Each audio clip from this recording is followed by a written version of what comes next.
जब चीन और अमेरिका जैसे देश भारत की ताकत देखकर बलाए हुए हैं, तो पाकिस्तान की औकात ही क्या है, दो कौड़ी का देश। पाकिस्तान तो बस यही जुगाड़ करने में लगा है कि जैसे तैसे वो नरेंद्र मोदी से आगे की पिटाई के लिए से बच जाए। आप देखिए कि पाकिस्तान के प्रधानमंत्री शहबाज शरीफ ट्रंप से गुहार लगा रहे हैं कि मोदी जी से सेटिंग करवा दो। इतना ही नहीं, शहबाज शरीफ रूस के राष्ट्रपति पुतिन से भी हाथ जोड़ रहा है कि पाकिस्तान और भारत की बातचीत करवा दो ना यार। उधर पाकिस्तान के उप प्रधानमंत्री इशाक डार कह रहे हैं कि पाकिस्तान भारत से किसी भी लेवल पर जाकर बातचीत करने के लिए तैयार है। पाकिस्तान के रक्षा मंत्री ख्वाजा आसिफ का बयान आया है कि शिमला समझौते पर भारत और पाकिस्तान को बैठकर बात करनी चाहिए। यानी जो लोग धमकियां देते थे, न्यूक्लियर बम है मेरे पास, न्यूक्लियर बम है मेरे पास, बम तो नहीं फटा, इनकी हालत टाइट। नरेंद्र मोदी कह चुके हैं कि पाकिस्तान से बात होगी तो पीओके पर होगी। इससे पाकिस्तान पैनिक मोड में है। लेकिन हमारे ही देश में विपक्षी दलों को सच सुनना नहीं, पूरा विपक्ष ये झूठ फैलाने में लगा है कि नरेंद्र मोदी ने सरेंडर कर दिया। राहुल गांधी तो सरेंडर की रट लगाए हुए हैं। पाकिस्तान के नेताओं और राहुल गांधी के डायलॉग्स इतना मैच कैसे हो जा रहे हैं। राहुल गांधी के नरेंद्र सरेंडर वाले बयान का कांग्रेस के किस बड़े नेता ने ही मजाक बना दिया। पाकिस्तान नरेंद्र मोदी से बातचीत करने के लिए इतना उतावला क्यों हो रहा है, आज आपको यह सब दिखाऊंगा। पाकिस्तान का तो नरेंद्र मोदी ने भूत बना रखा है। पाकिस्तान फर्जी जीत का जो जश्न मना रहा था, वो सारा बुखार नरेंद्र मोदी ने पहले ही उतार दिया। पहले सैन्य ताकत से पाकिस्तान को कूटा, फिर कूटनीतिक ताकत से पूरी दुनिया में पाकिस्तान को बेनकाब कर दिया। पाकिस्तान को मुंह छुपाने की जगह नहीं मिल रही, इसलिए पाकिस्तान इस कोशिश में लगा है कि जल्द से जल्द भारत के साथ बातचीत शुरू हो जाए। शहबाज शरीफ ने अमेरिकी राष्ट्रपति डोनाल्ड ट्रंप से गिड़गिड़ाकर भारत के साथ बातचीत कराने का आग्रह किया। शहबाज शरीफ ने अपील की है कि ट्रंप भारत को पाकिस्तान से बातचीत करने के लिए मनाए। शहबाज कह रहा है कि भारत पाकिस्तान में तनाव करने में ट्रंप को भूमिका निभानी चाहिए। यानी इसको लग रहा है कि भाई सरेंडर तो कर दिया हमने भारत के सामने, लेकिन भारत अभी भी कह रहा है कि पानी तो छोड़ूंगा नहीं और तुमको भी नहीं छोड़ूंगा। तो इधर उधर कहीं से भी कोई तो मनाए नरेंद्र मोदी को, यह वाला हिसाब पाकिस्तान का चल रहा है। ऑपरेशन सिंदूर के जरिए नरेंद्र मोदी ने पाकिस्तान का सारा घमंड भी चकनाचूर कर दिया।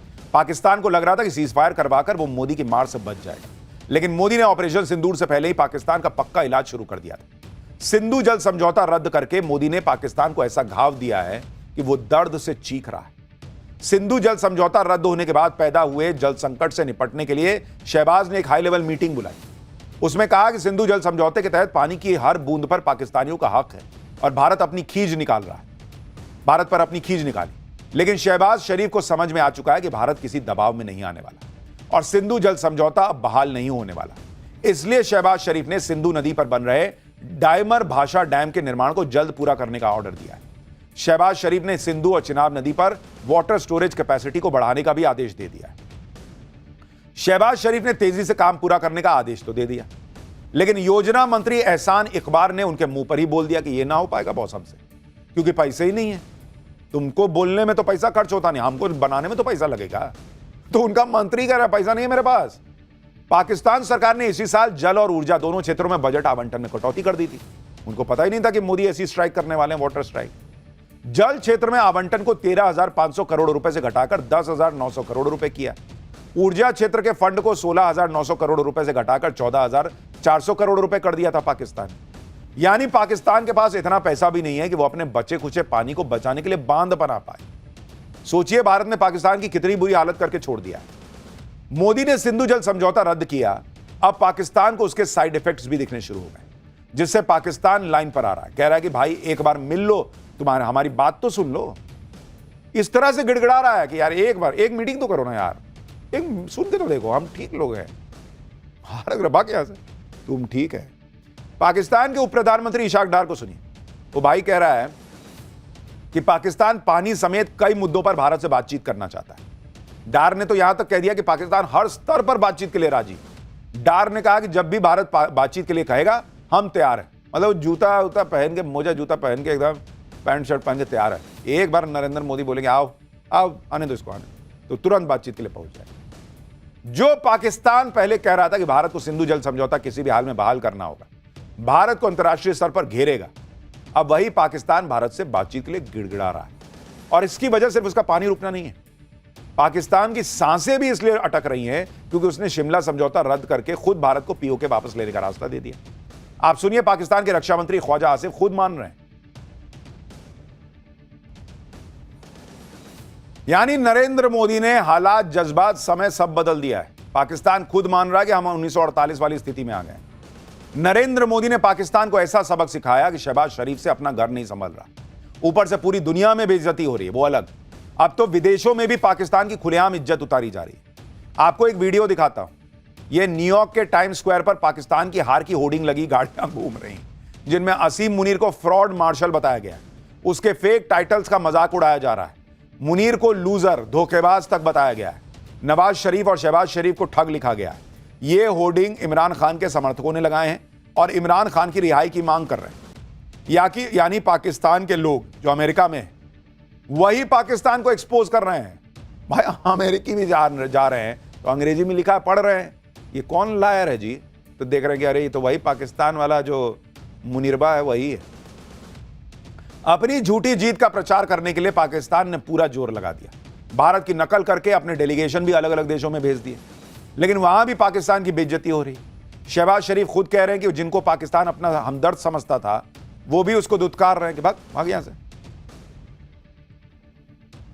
पाकिस्तान का प्रधानमंत्री मंच पे खड़ा होकर कह रहा है कि दुनिया हमें भीख दे दे के तंग आ गई है।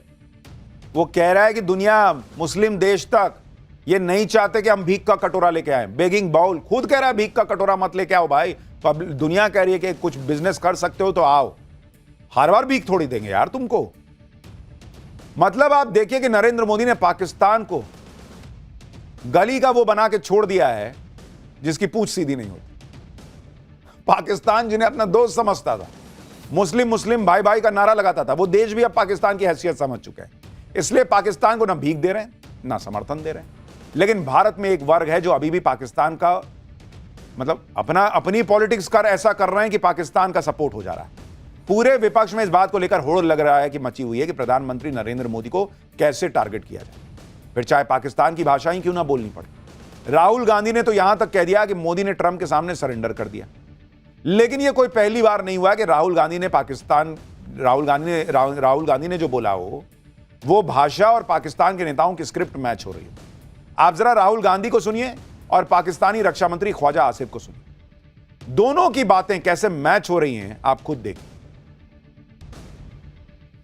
यह बयान, यह क्लिप सोशल मीडिया पे बहुत वायरल हो रहा है।